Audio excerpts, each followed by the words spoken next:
in my effort to keep you all safe while traveling abroad. This is the first episode in my series entitled Don't Get Got. Follow along. Yeah, man, it's time to travel with DC Born Rob on YouTube. Again, this is my first episode in my new series entitled Don't Get Got. It's basically going over scams and tricks that could possibly be pulled on you while you're in Colombia or Medellin, Colombia specifically. In this episode, I speak with one of our viewers about an experience that he had in El Centro, and he'll give you tips on things that you need to look out for if you should find yourself in this position. Let me also take a moment to say, join our community group. On the new platform right now, we're at over 225 members already. And that's within the past, 2 weeks that we've been up. Remember, we are shutting down the WhatsApp group in 2 weeks. So everybody should migrate from that one, which we're in the process of right now, migrating from that platform to this new platform. Lots of information there, lots of experiences shared. So do me a favor, send me an email with your name and your WhatsApp number to dcbornrobgroup@gmail.com, dcbornrobgroup@gmail.com, and I'll get you in. So let's just jump into our video and our interview today. Okay. Good morning, good evening, good afternoon, wherever it is you're located, and thanks for watching. This is my first episode in, I'm going to call this Don't Get Got series. Okay. So I have a young man on right now who's going to talk to us about a situation that he had in El Centro. I know you heard all about El Centro. You don't want to go. You do want to go. You go with your friends or whatever. But it's just another bug I'm trying to put in your ear to be careful if and should you do go down. Be careful of a certain situation. So let's introduce Timothy Stewart to the show. Welcome, Timothy. Thanks a lot for having me. Appreciate it. Hey, thanks much, man. So just to jump right in, I'm going to ask you a few questions, just rattle them off, just basic questions. So first of all, where are you from? I'm from North New Jersey. Okay, North New Jersey. State. So how'd you end up in Colombia? Well, back in July 1st, I retired from my job. I went to Dominican Republic for 7 months. It was okay, but then I started looking at videos on Colombia. Then that's why I said I need to be over here. So I decided to come to Medellin. So you visited first, right? Yes, I was here maybe 10 years ago in Cartagena, and that was it. But I decided to come to Medellin this time, and I really enjoyed it. Okay, are you there for good right now, or you just staying right now, going to do your 180 days? Well, I'm just here until the Philippines open, and I may be here till September or October, because Philippines is where my heart is at. But right now, I'm going to stay in Colombia because I really like it. I know about the Philippines. Yeah, I'm not going back to the U.S. Huh? Hey, I don't blame you, man. I don't blame you. Yeah, we just talked about before we started recording. We talked about the Philippines, so we both have a relationship there. It's an amazing country. The only downside is it's 20-something hours away. If that was here, I could see, man, there'd be a whole lot more brothers over there too, to be honest with you, if it was closer. So let me ask you this. How old are you? I'm 55 years old. Oh, you're a young man. I'm still older than you, man. You're a young cat. I don't feel that now. I feel kind of old now, but it's okay. Yeah, well, you're in the right spot, man. You got good weather. I know it's a little rainy season now, but you know you're going to have some good weather coming up soon. I'm sure once the rain clears away anyway, it can be a beautiful day. So yes, actually, during the daytime, it was pretty good. Did the rain this afternoon, but it clears up pretty much. It's a still good day. Exactly. Okay. So before you went down, did you have any concerns on safety? Did you watch any videos on safety, how things were going to be when you got there? Yeah, whenever I go to any country, I always do my homework. I look at videos, find out where to go, check out the hotel, the area, before I go, I make sure I'm safe. And I've been traveling since 2001, all over the world. I've been in a lot of places. So I do my homework, trust me. Okay. And let me ask you this, what's your profession? I'm a correction officer in New Jersey.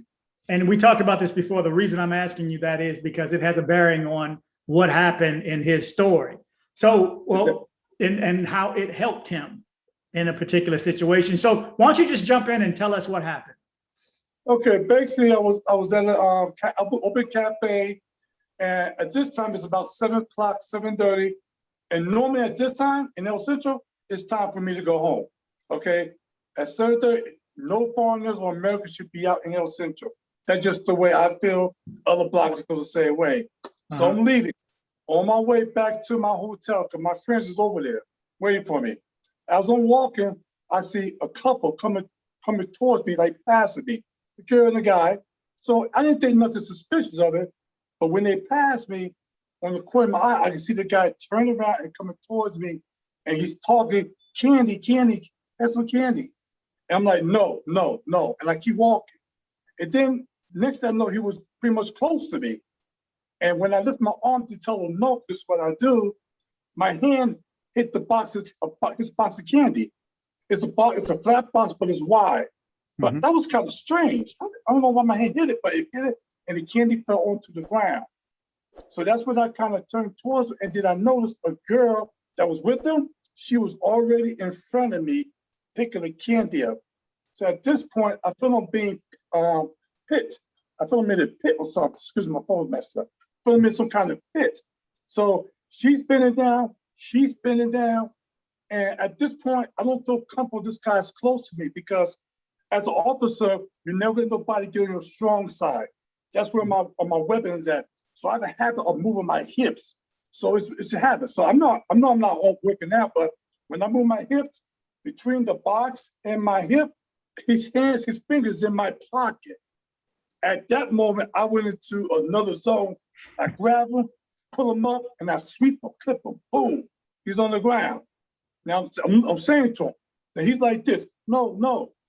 Okay, he's not putting no resistance up. So I let him get up, he picks the candy up, and then he tried to talk a little tough. Then I snatched him again, the guy in his face. My man, I'm not the one, okay? I made it very clear, and then he calmed down real quickly. I said, you know what, let's go to the police. He said, no, come on, we're going to the police, buddy. Now, I know the police not out there at that time, but trust me, if this was a daytime, I would have put him in a handlock and walked him to the police, just to let them know what this guy did. So at this point, people's looking. I mean, it's people outside. It's people outside, but I let him go, and then he tried to offer me candy. I said, get out of here, bro. I'm not beat for your BS. So what I learned from that is the way they trapped you off. And the way they do it is to get you in that sort of like a pit. She's in front of me.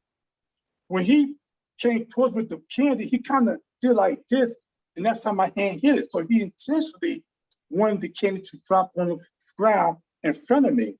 So, but normally a person would bend down and pick it up while he's in your pocket. I'm not doing that.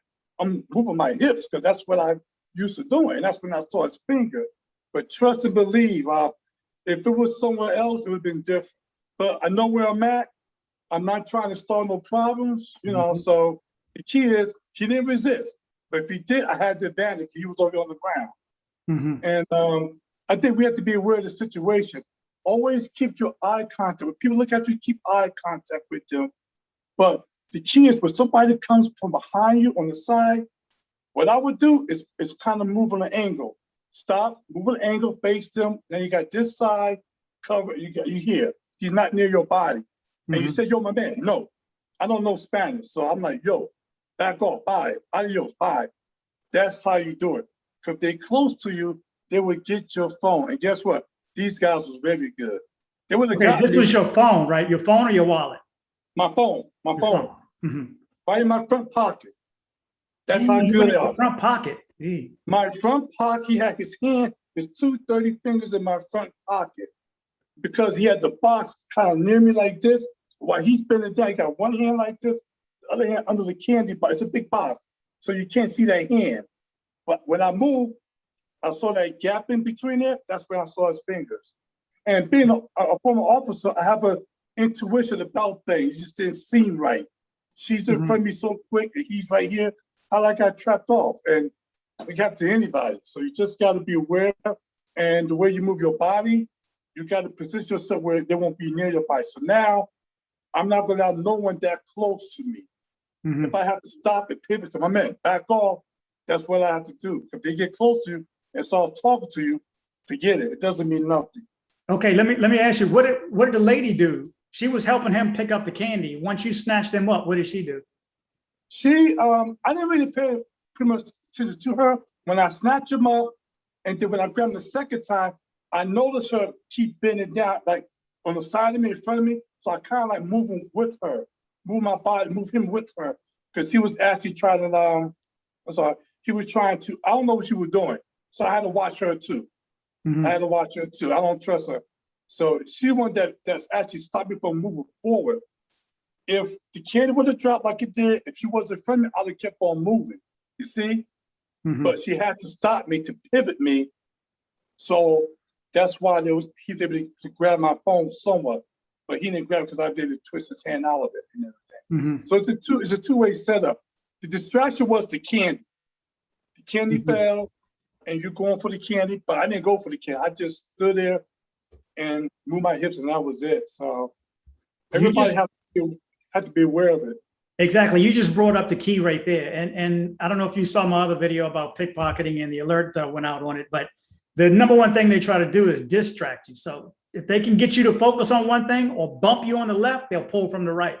They'll get you focusing on something that you shouldn't be focused on, and then they'll just slide it out of your pocket. Out of your front pocket, taking a cell phone, that's pretty bold.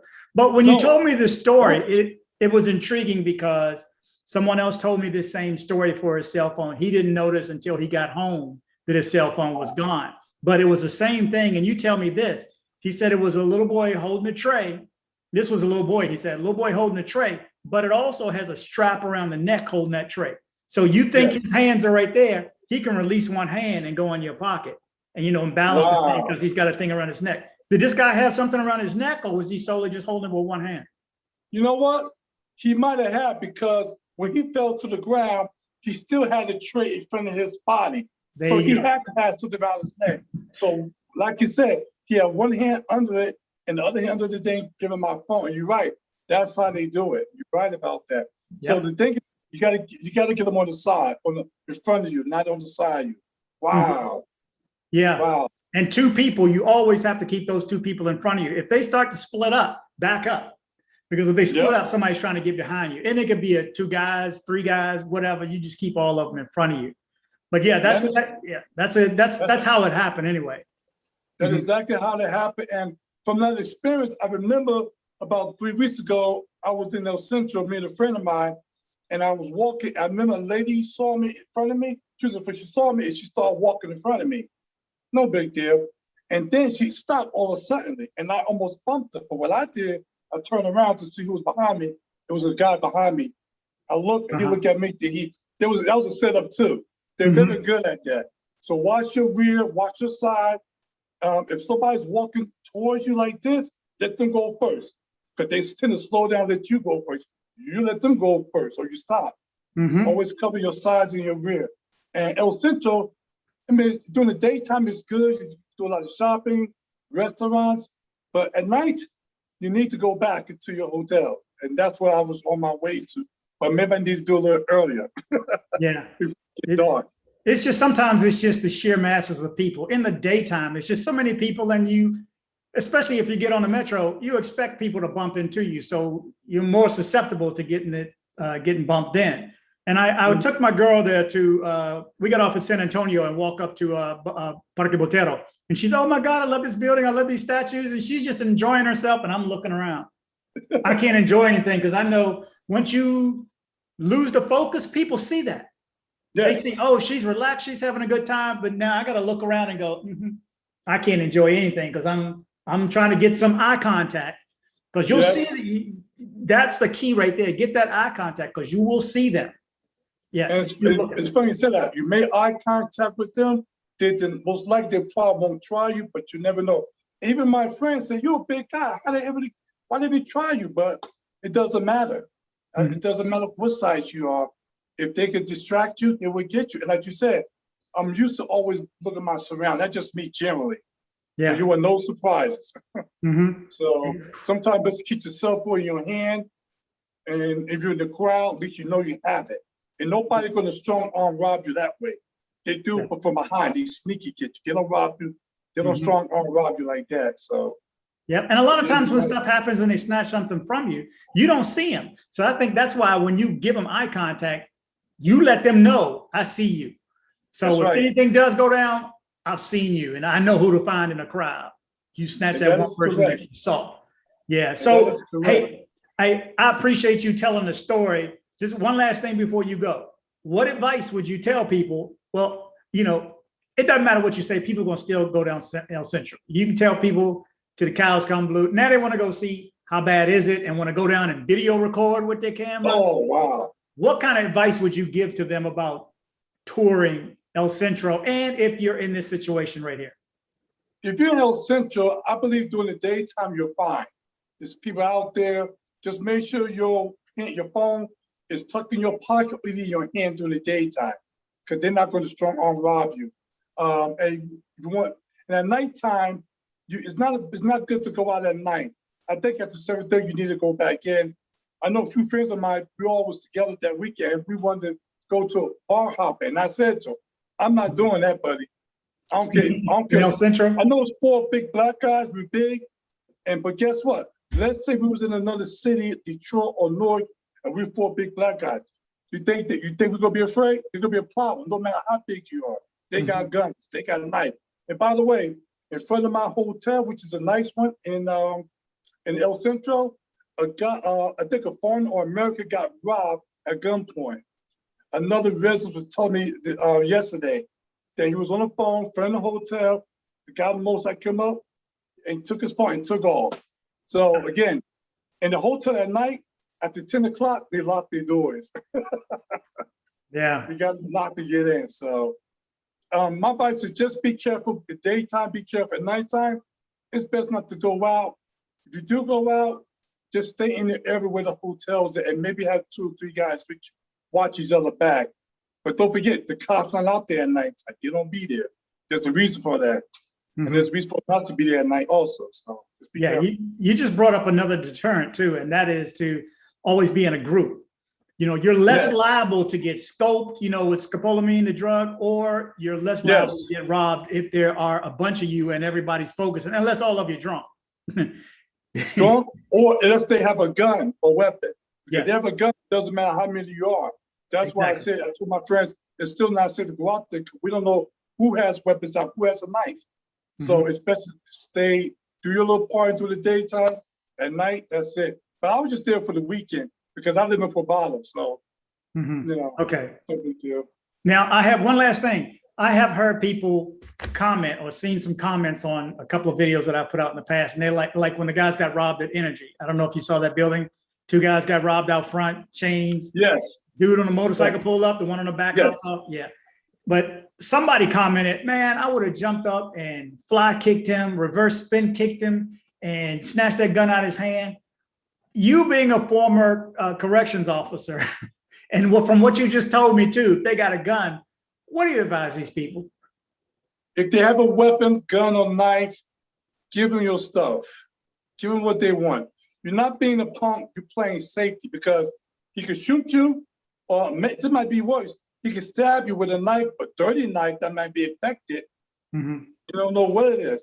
That's why it's important when you come to any country, in my opinion, I have 2 cell phones. I got my expensive cell phone in my room and my old cell phone with a SIM card on me.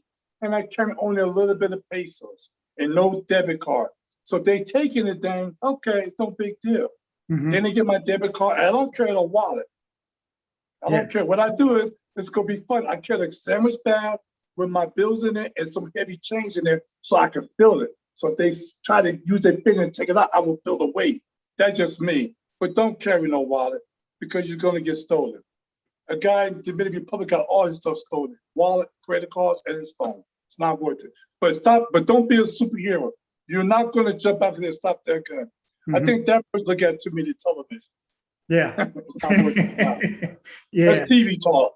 Yeah, exactly. And not real life talk when they pull out of the gun. You thinking, now if he drops the gun, that's different. He drops the gun closer to you than him. I'm kicking it and it's on. I'm not gonna ever get it. I'll kick the gun and hope you just take off. Or if I get front, I'm gonna grab it. But like you said, you gotta make sure you do it. You gotta do it, you gotta go hard. Yeah, but for the most part, let it go. Humble yourself. Here you go. My bad. Here. Dude, just like the guys in the video did. Hey, hey, take, But I've never heard the Ziploc bag with the heavy coins. You do get a lot of coins. Those coins add up, don't they? They do add up. So I use them as also. If I walk in my neighborhood and if I'm from Taylor, when I walk to the gym, if you see people in the street, asking for money, I just have my coin, boom, there you go. Just keep walking. Yeah, And exactly. just keep walking. I don't stop there, pull out the coins already ready, just give it to them and keep walking. And to me, it's weight in your pocket, and at least you know your money's there. But they take that, again, it's not that much. Cell phone is not that expensive. It's an old cell phone. They can have it. So your life is more important than any other material. So that's why I look at it.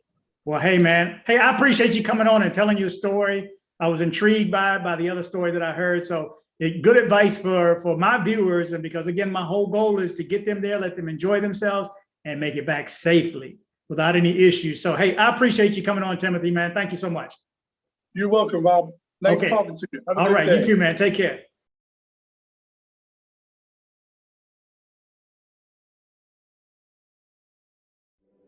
We have a YouTube channel, like it. Please comment and share if you liked the video. Please subscribe and kick the bell.